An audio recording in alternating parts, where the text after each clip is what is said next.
الرحمن الرحیم الحمدللہ والصلاة والسلام علی رسول اللہ۔ دوسرا پارہ سیقول السفہاء من الناس ما ولاہم عن قبلتہم التی کانوا علیہا۔ بیوقوف لوگ کہیں گے کہ کس چیز نے ان مسلمانوں کو پھیر دیا ان کے اس قبلے سے جس پر یہ تھے۔ یہاں سفہاء بیوقوف نادان کس کو کہا جا رہا ہے؟ شرع پر اعتراض کرنے والے طبقے اللہ رب العزت کے الفاظ میں کون ہیں؟ سفہاء۔ قل للہ المشرق والمغرب، کہہ دو کہ مشرق بھی مغرب بھی سب اللہ کا ہے، ساری سمتیں اللہ رب العزت کی ہیں۔ احکام شریعت بہت اہم ہیں، یہودیوں کے ہاں بہت زیادہ اہم ہو گئے تھے، عیسائیوں کے ہاں بالکل بے اہم ہو گئے تھے کہ احکام کی کوئی بات نہیں ہے۔ تو احکام کیونکہ اللہ کے ہیں اس وجہ سے اہم ہے، مگر اللہ ان احکام کو نازل کرنے والا ہے تو آخری فیصلہ اس کا ہے، اور اس کے آگے احکام کچھ نہیں ہے۔ تو ہزاروں سال سے اتنے ایک طرف کو رخ کر کے نماز پڑھتے ہیں، ایک لمحے میں ایک آیت اتار کے وہ پوری امت کا رخ دوسری طرف کو پھیر دے، اور اس بات پر معترض ہونے والے سراسر جاہل ہیں اور رب العزت کی شریعت سے ناواقف ہیں۔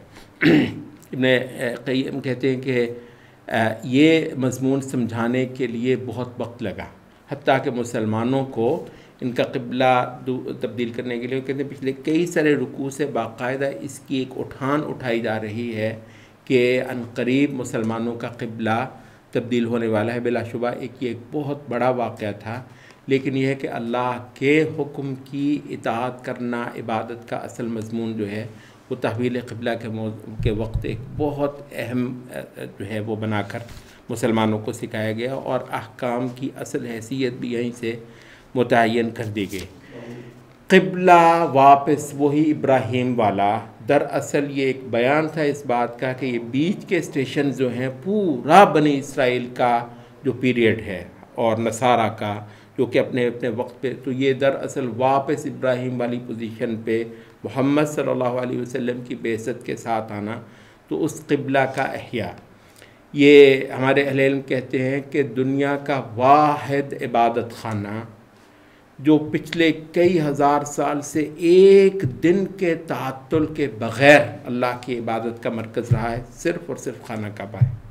اس دوران میں بہت بڑے بڑے عبادت خانے تباہ ہو گئے، ختم ہو گیا، تاکہ مسجد اقصیٰ اللہ ہی کی جو ہے وہ ایک جو ہے وہ دین کی بہت اہم مسجد ہے، لیکن یہ کہ ایک بڑا زمانہ اس پر ایسا گزرا کہ وہاں پر عبادت اور اللہ رب العزت کے لیے جو زیارت اور طواف وغیرہ جو ہے وہ سارا معطل ہو گیا تھا۔ تو اس قبلے کے واپسی جو ہے یہ اس امت کی بعثت کے ساتھ بھی جوڑ دی گئی ہے۔ وَكَذَلِكَ جَعَلْنَاكُمْ أُمَّةً وَسَطًا، امت وسط جو ہے بہترین امت پوری انسانیت پہ گواہ بنانے کے لیے، تو اس کا بہت تعلق جو ہے وہ اس خانہ کعبہ، اس مکہ، اس ابراہیم والے گڑھ اور محمد صلی اللہ علیہ وسلم نے جہاں پر علم بلند کیا آخری بار توحید کا، اس کے ساتھ ایک گہرا تعلق ہے۔ ایک ایسی بات تھی کہ رسول اللہ صلی اللہ علیہ وسلم مسلسل انتظار کر رہے تھے اس بات کا کب یہ واقعہ ہوتا ہے، قَدْ نَرَىٰ تَقَلُّبَ وَجْهِكَ فِي السَّمَاءِ، تو اب لو ہم یہ تبدیل کیے دیتے ہیں اور یہ حکم ہماری طرف سے نازل ہو جاتا ہے۔ وَلِكُلِّ وِجْهَةٌ هُوَ مُوَلِّيهَا، دیکھو ہر ایک کا اپنا اپنا قبلہ رہا ہے۔ یہ ایک بہت اہم مضمون ہے۔ یہاں پہ ابن تیمیہ کہتے ہیں کہ پہلی امتوں سے بھی اس امت کا فرق ہو۔ ذرا تصور کر لیں، یہاں پہ پہلی امتیں کن امتوں کی بات ہم کر رہے ہیں؟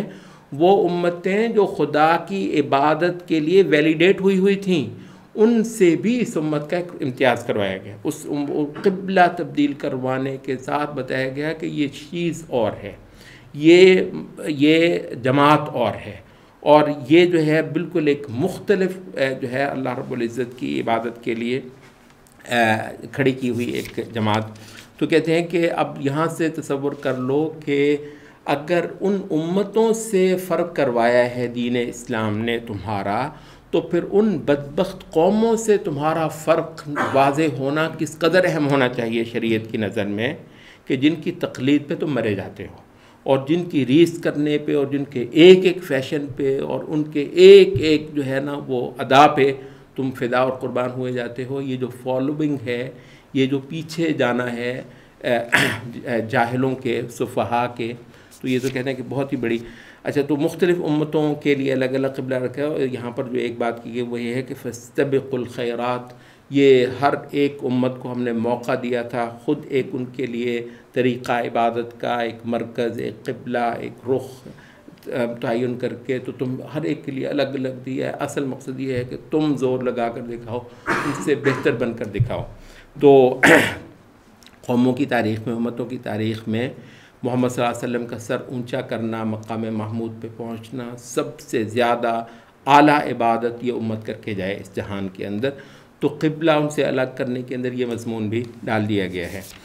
اور کیونکہ باتیں ہی یہ جو ہے اس امت کے امتیازات کی ہو رہی ہیں، تو اس وجہ سے اس سارا امتیاز جو ہے وہ ہے اس آخری رسالت کے دم سے. کما ارسلنا فیکم رسولا منکم یتلو علیکم آیاتنا ویزکیکم.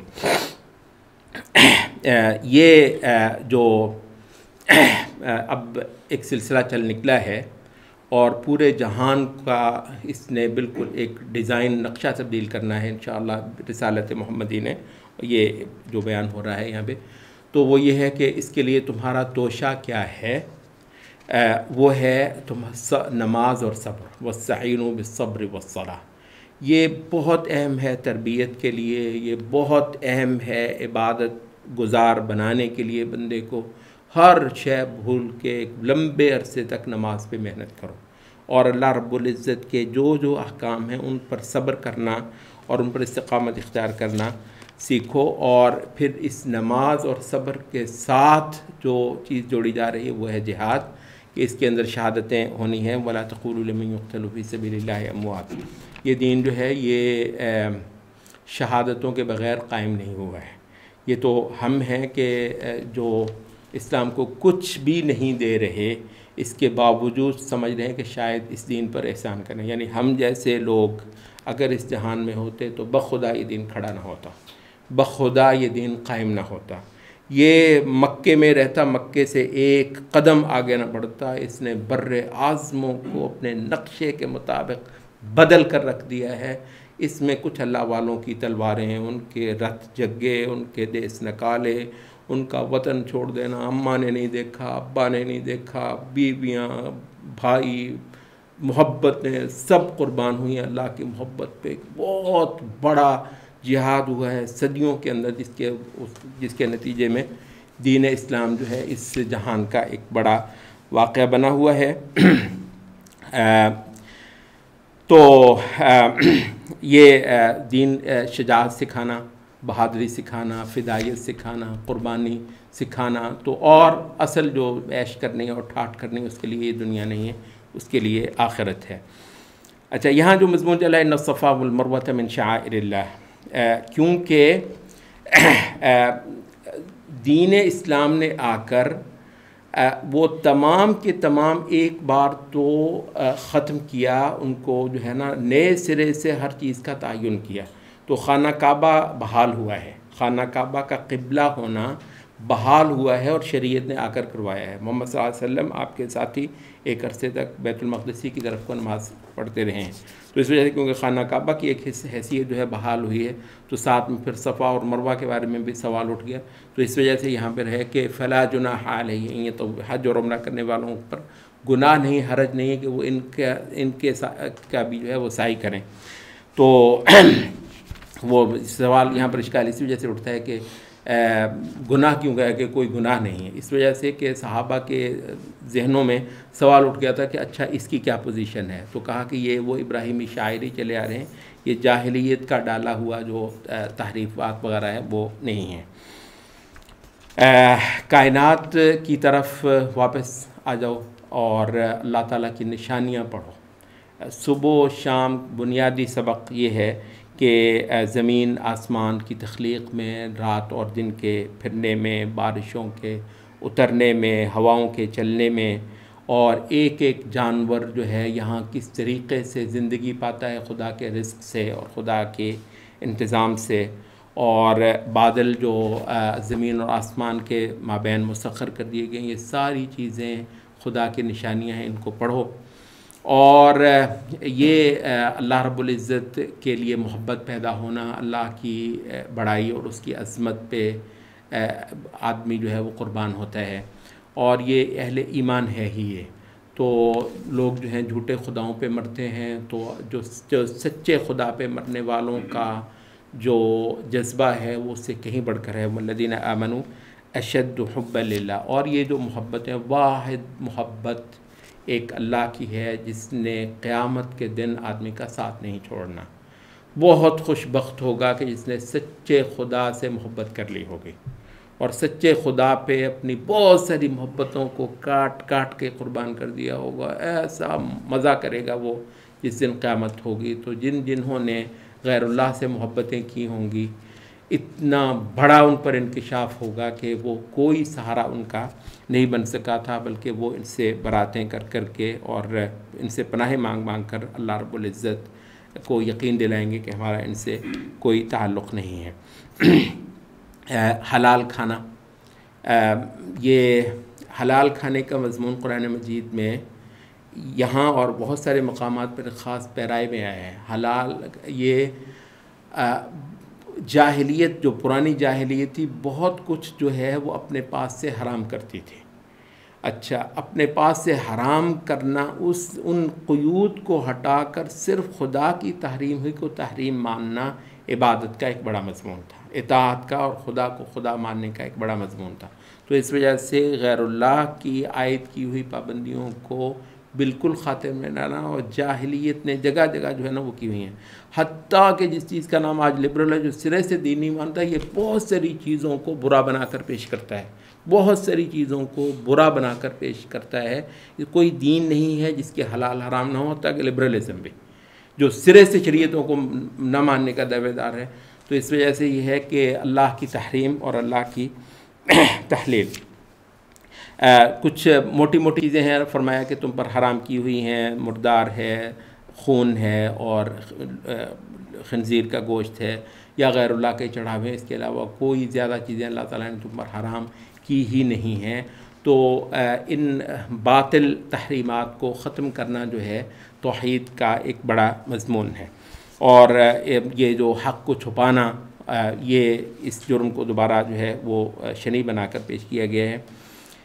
نیکی جو ہے وہ چند چیزوں کے اندر قید نہیں ہے۔ یہ ادھر کو رخ کر کے نماز پڑھیں، ٹھیک ہے، کسی وقت بڑا مضمون بن جاتا ہے، رخ قبلہ ادھر کو ہے یا ادھر کو ہے، اصل دین یہ نہیں ہے، اصل عبادت یہ نہیں ہے، بلکہ اصل عبادت ہے اللہ کو ماننا، فرشتوں کو ماننا، آخرت کو ماننا، کتابوں کو، نبیوں کو، یہ جو آیت البر ہے وہ چل رہی ہے، اور مال جو ہے وہ نکال کر دینا خدا کی محبت میں، قریبیوں کو، یتیموں کو، مسکینوں کو، راہگیروں کو، سوالیوں کو گردنیں آزاد کرانے کے لیے نماز قائم کرنا، زکوٰۃ دینا، اور اپنے عہد کو پورا کرنا۔ کہتے ہیں کہ یہ اعتقاد کا صحیح ہونا، عبادات کا قائم ہونا، اخلاق کا درست ہونا، معاملات کا درست ہونا، یہ جو اور دین اسلام کے لیے کھڑا ہونا اور جہاد کرنا، کہتے ہیں یہ 4 بنیادی مضامین ہیں جن کے اندر آپ کو پاس ہونا ہے تو ہی اللہ رب العزت کے ہاں آپ سرخرو ہوتے ہیں۔ کون سا ہے؟ ایک اعتقاد، دوسرا صحیح اعتقاد، دوسرا صحیح عبادت، تیسرا صحیح اخلاق اور معاملات، اور چوتھا دین کے لیے کھڑے ہونا اور باطل کو مٹانا اور حق کو کھڑا کرنے کے لیے اپنا حصہ ڈالنا۔ تو جب تک یہ 4 کام آپ کی زندگی کے اندر نہیں ہوتے ہیں، اس وقت تک مت سمجھنا کہ رخ آپ نے ادھر کو کر کے نماز پڑھ لی ہے، سو ادھر کو کر کے نماز پڑھ لی ہے تو دین بھٹا دیا ہے تم نے۔ اس کے اندر بالکل ایسا نہیں ہے۔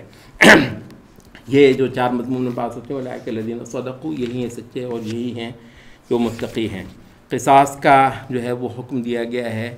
یہ کچہریوں کے مسئلے اور عدالتوں کے مسئلے، جی ہاں، یہ سیکولرزم کے دور میں یہ جو تراویح پڑھنے والوں کو بتایا جا رہا ہے کہ یہ قصاص، خون کے بدلے خون، یہ جو ہے یہ شریعت اللہ رب العزت نے پہلے بھی اتار رکھی تھی، اب بھی اتاری ہے۔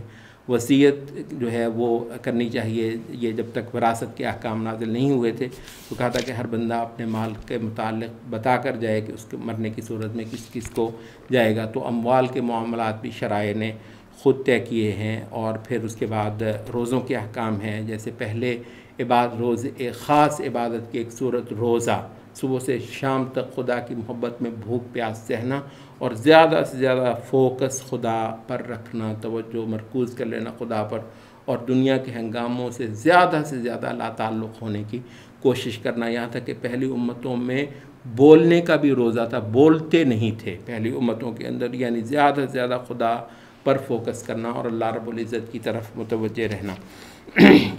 بیمار ہے جو سفر پہ ہے اس کے لیے قضاء کا حکم دیا گیا کہ بعد میں پورے کر لے، اور فدیہ کا حکم دیا گیا ایسے بیمار کے لیے جس کے ٹھیک ہونے کی کوئی صورت اب باقی نہیں ہے۔ رمضان کا پورا مہینہ اس کے لیے مقرر کیا ہے، اور فرمایا ہے کہ اللہ تعالیٰ کو تمہارے لیے آسانی ہی پسند ہے، اور اللہ تعالیٰ تمہیں مشکل میں نہیں ڈالنا چاہتا۔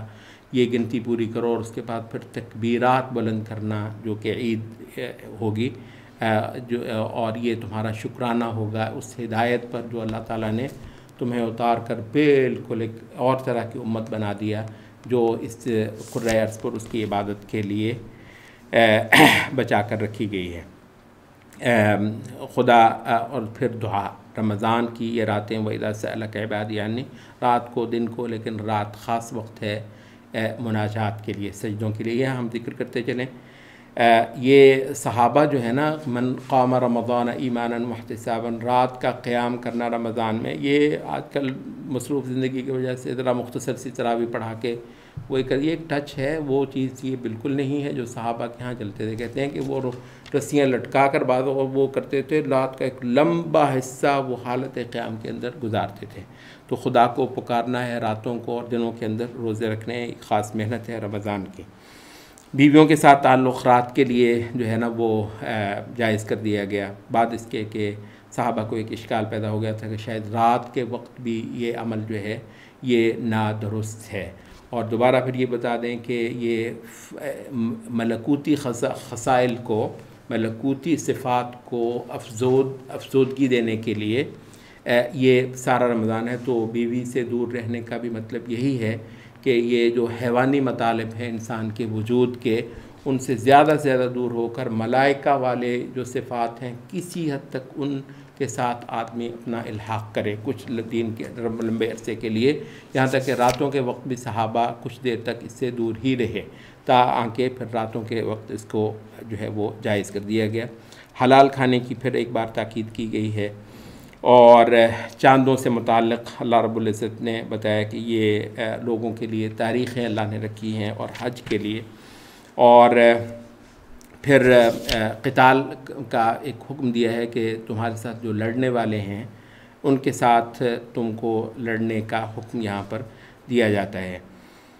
اور حرام مہینے جو ہیں ان کی حرمت کو اللہ تعالیٰ نے جو ہے وہ خصوصی یہاں پر تاکید فرمائی، اور پھر حج کے احکام جو ہیں وہ یہاں پر بیان کیے۔